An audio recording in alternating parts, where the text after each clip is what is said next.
My name is Julian, and I have been diagnosed with testicular cancer. So about a week ago, um, I noticed a really strange feeling in my right testicle. It wasn't like a pain; it was more like a sensitivity.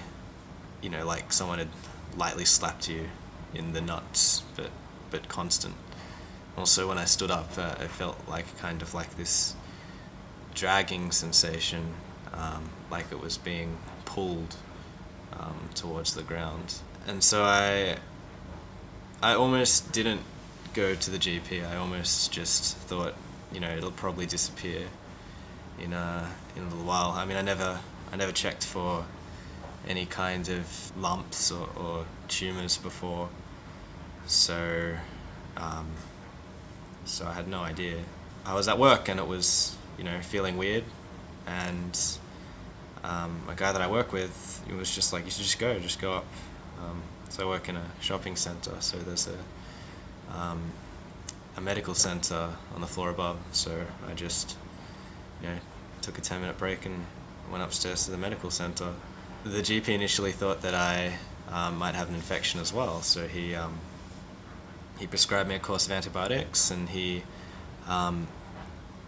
gave me a cup to pee in to give back to him to test for various STIs, and he also recommended that I have an ultrasound on my testes to check if there was any,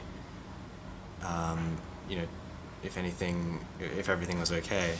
And it's funny, a week ago I was apprehensive about, first of all, going to the doctor and showing him my nads, because I've never done that before, and then secondly, going to an ultrasound and having them rub some thing all over my nads.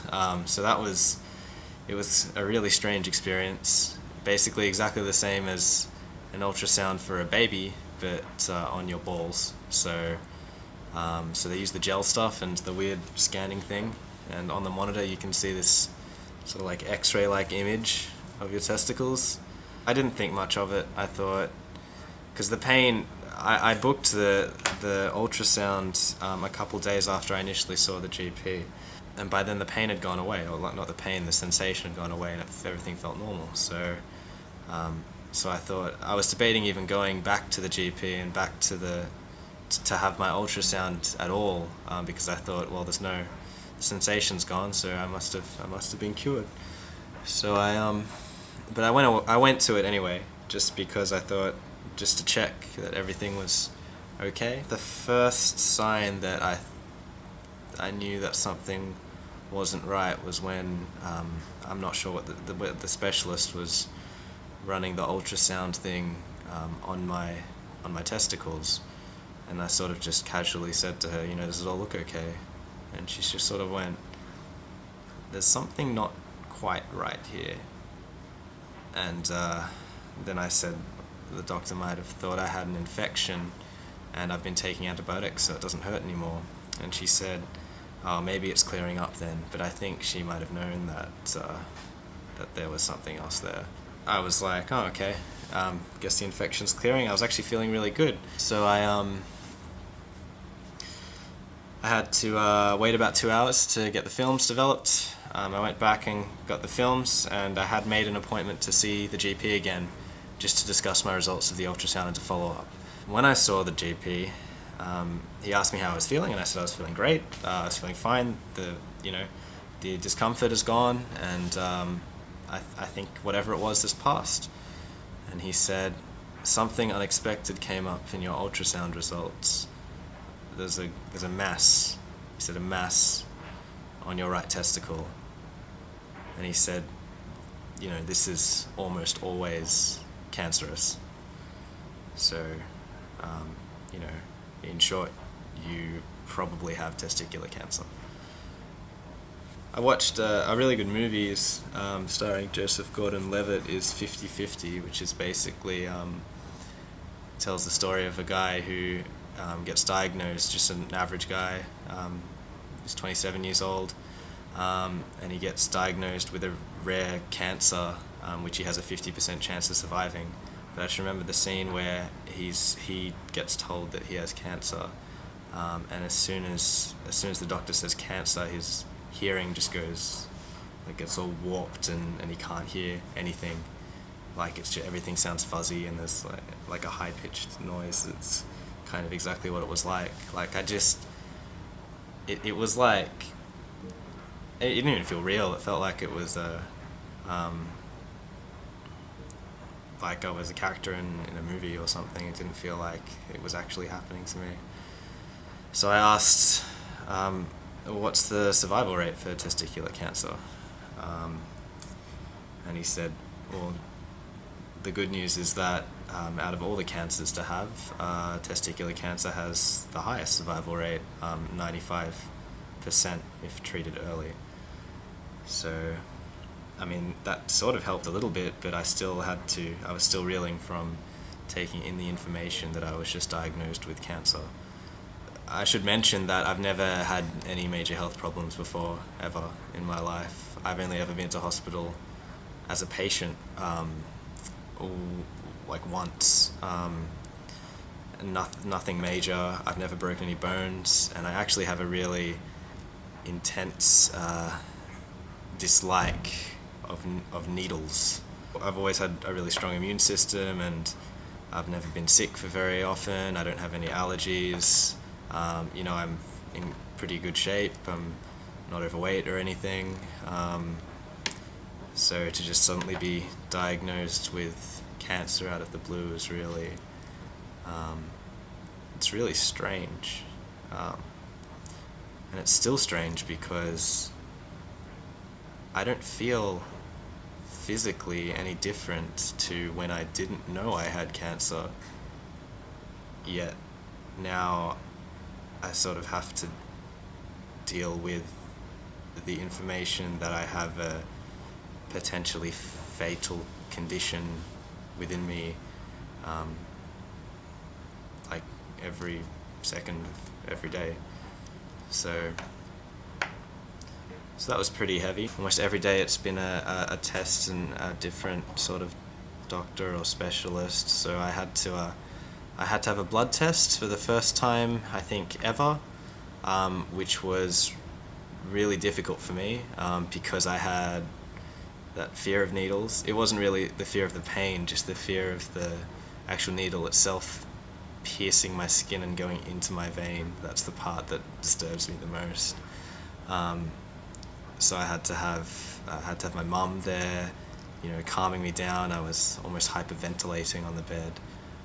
But it was okay. It wasn't that bad. She took my blood, sent that away for tests.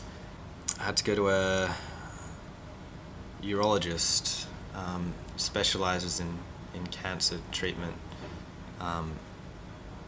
to sort of figure out what my next step would be. So a few days later, I got my results from the blood test, and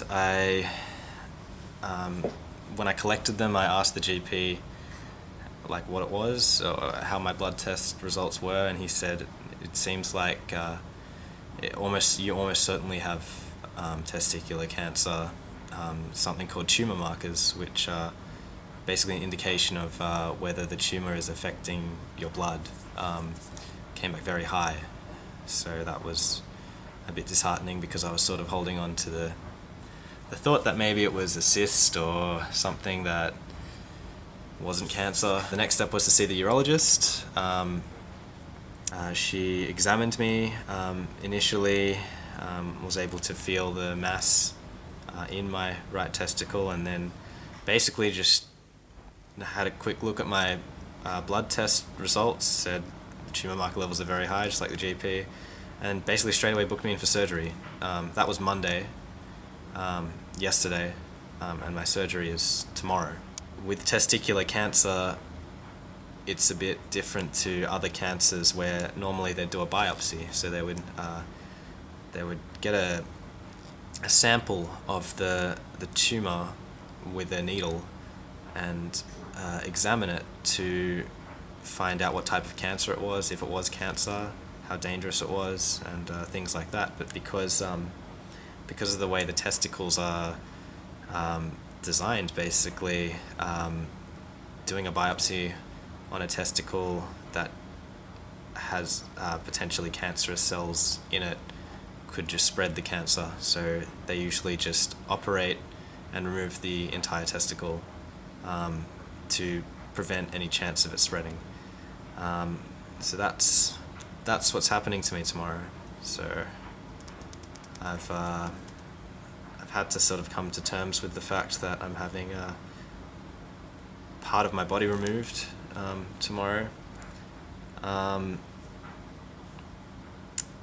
mean, luckily I'll be under a general anesthetic, so I'll just be knocked out and then I'll wake up and it'll all be over. It's still really a daunting prospect though. Obviously not having any experience in any major illness or I've never been in any long stay in hospital, so to suddenly have an operation is pretty scary. But every time I think about how scary it is having a testicle removed, I sort of think it's either this or dying. So